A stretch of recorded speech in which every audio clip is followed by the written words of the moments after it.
नमस्कार। फेरि पनि स्वागत छ हजुरलाई हाम्रो अर्को भिडियोमा। साथीहरू, आज हामी लिएर आएका छौँ medical entrance #CE physics chemistry biology question and answer discussion series 1। आज चाहिँ क्वेसन एन्सर डिस्कसन हुन्छ। लगभग 20-30वटा क्वेसन हामीसँग छ र त्यो क्वेसनहरू मजाले सल्भ गरौँ है। त सबैको छ फिजिक्स केमिस्ट्री बायोलोजीको। ल अबको 10-15 मिनट हामीले मजाले क्वेसनहरू सल्भ गर्छौँ। प्रश्न नम्बर 1बाट सुरु। प्रश्न नम्बर 1ले के भन्छ भनेपछि what is the total percentage of sunlight utilise by the green plant in the net plant productivity during photosynthesis. होइन, यसको हामीलाई एन्सर थाहा हुनैपर्छ। यो कति हो नेट, होइन नेट प्लान्ट प्रोडक्टिभिटी, होइन प्लान्टले कति युज गर्छ फोटोसिन्थेसिसबाट लाइट, होइन कति पर्सेन्ट गर्छ, 1% गर्छ। यो हामीलाई थाहा हुनैपर्छ है। एकदम प्रश्न नम्बर 2मा। प्रश्न 2ले के भन्छ भनेपछि कस्टार्ड एप्पल इज, कस्टार्ड एप्पल के हो अरे, सिम्पल फ्रुट हो कि कम्पोजिट फ्रुट हो कि एग्रिगेट हो कि ड्राई फ्रुट हो। कस्टार्ड एप्पल भनेको के हो, सिम्पल फ्रुट, होइन एप्पल यो अलिकति धेरै प्रकारको, होइन एग्रिगेटबाट बनेको हुन्छ, त्यो यसको सही तरिका हुन्छ एग्रिगेट फ्रुट है। कस्टार्ड एप्पलको हाम्रो साइन्टिफिक नेम के हो, एनोना स्क्वायमोसा, के अरे एनोना स्क्वायमोसा। यो के हो, एग्रिगेट फ्रुट हो। यसलाई अझ भने इटारियो अफ बेरिज हो। इटारियो भनेको कम्बिनेसन इटारियो अफ बेरिज हो। यसलाई के भने हामीले एग्रिगेट फ्रुट भनेको है। जाम प्रश्न नम्बर 3मा। प्रश्न 3ले के भन्छ भनेपछि atomic orbitals are filled up in the ground state in the order of increasing atomic energy level. This is the statement of Pauli exclusion के छ, Hund's rule of aufbau principle. De Broglie hypothesis भने के हुन्छ, energy level, होइन increasing energy level भन्छ, नचुकिने के हो अफ बाउ प्रिन्सिपल हो।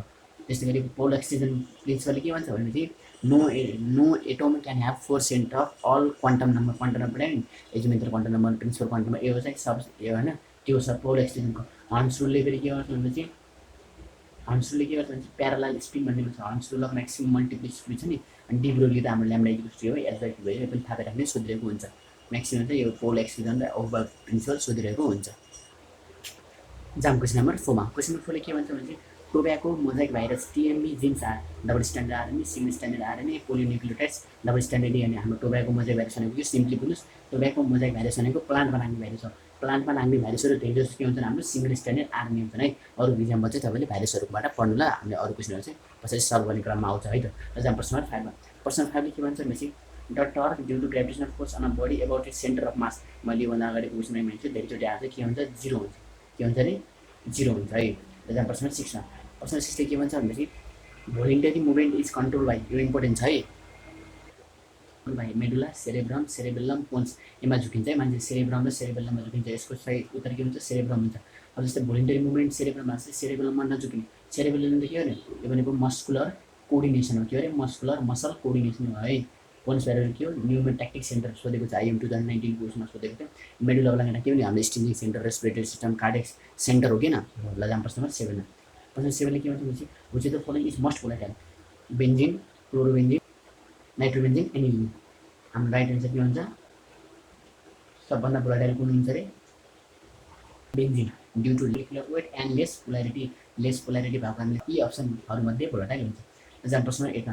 प्रश्न 8ले के भन्छ भनेपछि in the electrolysis of copper sulphate solution between platinum electrodes, होइन के हुन्छ, oxygen liberated anode, hydrogen liberated cathode, SO2 plus positive H liberated, होइन यसको सही तरिका हुन्छ अक्सिजन के हुन्छ, एनोडमा लिब्रेट हुन्छ, कपर लिब्रेटेड एट क्याथोड हुन्छ है। जाम प्रश्न नम्बर 9मा। प्रश्न 9ले के भन्छ भनेपछि lepton is neutron, quark, proton, electron. Lepton के हो, हाम्रो इलेक्ट्रोन है। जाम प्रश्न नम्बर 10मा। क्वेसन नम्बर 10 के भन्छ भनेपछि when X-ray is absorbed by body then process is absorption, adsorption, radiation, agglutination. Right answer is agglutination. यो भनेको के हो, एग्लुटेसन भनेको के हो, हाम्रो एग्लुटेसन भनेको प्रोसेस अफ एब्जर्प्सन, होइन अफ एक्सरे बाई बडी हो है। एक्जाम प्रश्न नम्बर 11मा। प्रश्न 11ले के भन्छ भनेपछि इलेक्ट्रिक रे इज इक्यान्डोरोमेट, टेरोलेस, elasmobranch, fresh water fish. Electric ray के हो, हामीलाई थाहा हुनैपर्छ। इलेक्ट्रिक रे भनेको के हो, इलाज्मो ब्रान्च हो है। क्वेसन नम्बर 12ले के भन्छ भनेपछि आयोनिक प्रोडक्ट वाटर दिस। हामीलाई थाहा छ आयोनिक प्रोडक्ट वाटर कति हुन्छ, 10⁻⁴। जाम क्वेसन नम्बर 13मा। क्वेसन 13ले के भन्छ भनेपछि विच अर्गानिजम बियर्स गेमा कप, नस्टर, म्युकर, मार्केन्सिया, टेरिडियम। यो सिम्पल क्वेसन दिएको छु, गेमा कप कसले बियर गर्छ, मार्केन्सियाले नझुकिने है। जाम प्रश्न नम्बर 14मा। प्रश्न 14ले के भन्छ भनेपछि the cheek bone in rabbit is the lacrimal, cheek भनेको हाम्रो गालाको बोन, होइन ल्याक्रिमल, जाइगोमेटिक, म्याक्जिला, टेम्पोरल। योमा चाहिँ सबभन्दा मिल्ने हुन्छ हाम्रो जाइगोमेटिक हुन्छ अरे, हाम्रो जाइगोमेटिक हो है। जाम प्रश्न नम्बर 15मा। प्रश्न नम्बर 15ले के भन्छ भनेपछि which of the compound is most reactive towards electrophile, toluene, phenol, nitrobenzene, benzene. Right answer is phenol, किनभने ortho para directing attach to benzene ring, फिनोलमा के हुन्छ ओएच हुन्छ नि, ortho para group attach with benzene ring in phenols, that's why it has high reactive towards electrophiling. Example number 16 प्रश्न 16 के भन्छ भने चाहिँ how many isomers are possible for a compound having molecular formula C3H5Cl3, होइन कतिवटा isomer possible छ अरे यो भएको भए। राइट एन्सर के हुन्छ यसको, पहिला बनाऊँ यसको आइसोमर बनाऊँ। फर्स्ट आइसोमर हुन्छ CCC होइन 1 2 3 4 3 मान्छे यहाँ Cl लेख्नु, एउटा Cl भयो, यो एउटा भयो, त्यसरी दुईवटा के हुन्छ नामीकरण आफै गर्नुलाई, यहाँ पनि Cl होइन, यहाँ पनि Cl, यहाँ पनि Cl, अनि C3 भन्छ नि। त्यस्तै अर्को के भन्छ भने CCC यहाँ Cl CH गर्न पाइयो, मजाले पाइयो। त्यस्तै अर्को के हुन्छ हाम्रो CCC यहाँ दुईवटा Cl राखिदिनुहोस्, यहाँ एउटा त्यो राखिदिनुहोस्, आफै बनाउने Cl जति सक्छ आफै बनाउने, 1 2 3 टा भयो अझै भन्छ हाम्रो 4 नम्बरमा। 4 नम्बरमा के भन्छ हाम्रो CCC होइन, यहाँ Cl राखिदिनुहोस्, यहाँ Cl राखिदिनुहोस्, यहाँ Cl राखिदिनुहोस्। अर्को पनि भन्छ, अर्को के भन्छ CCC होइन, माथि दुईवटा Cl राखिदिनुहोस्, तल एउटा Cl राखिदिनुहोस् भने टोटल कति भयो 1 2 3 4 5 5टा आइसोमर भन्छ। सजिलो छ बनाउने है, ड्याग बनाउने भने छोटो बनाइदिन्छु, हाइड्रोजन साइड्रोजन जोडे होइन, ठिकै बुझ्नु होला। जाम प्रश्न नम्बर 17 प्रश्न 17 के भन्छ भनेपछि it is impossible to determine the position as well as momentum of electron in an atom, this principle is होइन, it is impossible to determine the position as well as momentum भने के हो, यो के हो कुन प्रिन्सिपल हो यो आफै हेर्नुहोस् है।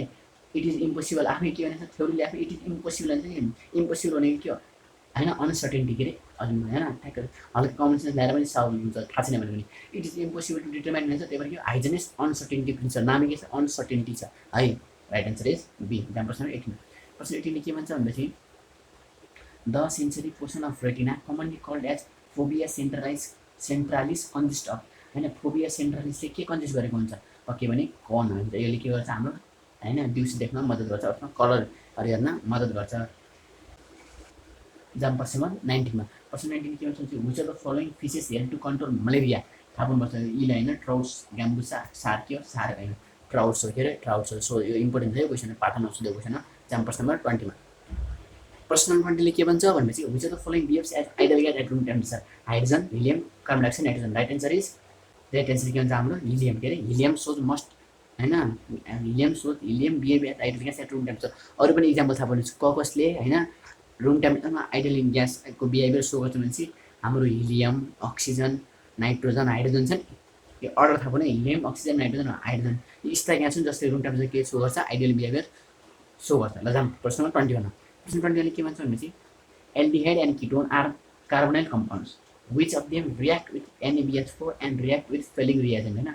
एल्डिहाइड र किटोन दुवैले योसँग त दुवैले रियाक्ट गर्छन्, तर फेलिङ होइन हामीलाई छ नि एल्डिहाइड र किटोन छुट्याउने के हो अरे एउटा टर्निङ टेस्ट एउटा फेलिङ टेस्ट हो भनेपछि कति सजिलो आइदियो के हो होइन रियाक्ट हुन्छ योसँग रियाक्ट त दुवैले गर्छन्, किटोनले पनि गर्छ एल्डिहाइडले पनि गर्छ, तर फेलिङ सोल्युसनसँग रिएजेन्ट्सलाई होइन सँग रियाक्ट गर्ने हाम्रो को एल्डिहाइड मात्रै हो है, किटोन होइन, किटोनले फेलिङ र टोरेन्स रियाक्ट सो गर्दैन।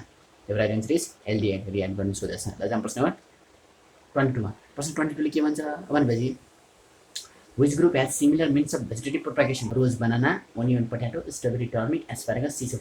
Right answer is asparagus and सिसुको के हो भेजिटेटिभ प्रोपागेसन सिमिलर हुन्छ। यता प्रश्न 23 प्रश्न 23 के भन्छ भने एक्सरे के हो electron proton photon neutron. X ray के हो बच्चा क्वेसन फोटोन हो के अरे फोटोन हो। It is not deflected by electric and magnetic field पनि थाहा राख्नुलाई बोनस भइदियो।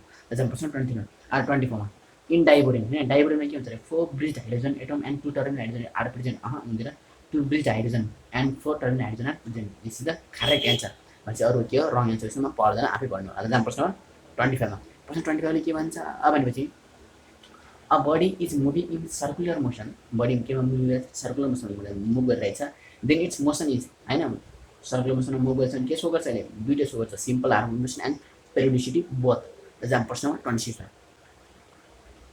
प्रश्न 26 के भन्छ भनेपछि largest period of cell division is हेर्दा होइन सिम्पल लाग्छ हाम्रो सेल डिभिजन बच्चादेखि पढाएको तर जुको छ लार्जेस्ट पिरियड भने चाहिँ लार्जेस्ट पिरियड नजुकिने largest period of cell division भने के हाम्रो इन्टरफेज हो प्रोफेज होइन, किनभने चाहिँ इन्टरफेज लाइक हाम्रो थाहा छ नि कति डिभिजन छ हाम्रो G1 फेज हाम्रो S फेज हाम्रो G2 फेज हो किन G1 फेजमा के हुन्छ डिएनए भर्खर होइन सिन्थेसिस हुन्छ अनि यहाँ आएर के हुन्छ रेप्लिकेट हुन्छ अनि G2 फेजमा के हुन्छ अब प्रोफेसमा जाम किन जाम मेटाफेजमा जाने किन जाने भने यहाँ के हुन्छ एन्टिसाइड हुन्छ त्यही भएर के हो लङ्गेस्ट फेज हो।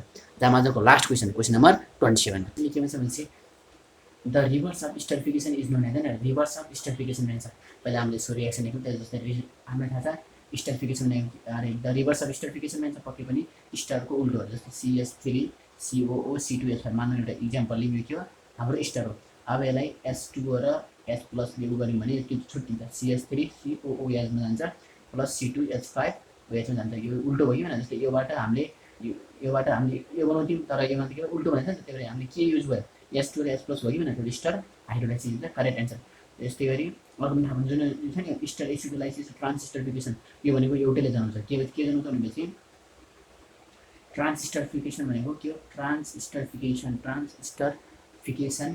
र सुरम के अर्को अल्कोलाइसिस के अरे अल्कोलाइसिस भने एसिडोलाइसिस ट्रान्सस्टरिफिकेसन र अल्कोलाइसिस भनेको के हो भनेपछि होइन इज द कन्भर्जन अफ के अरे conversion of one star to होइन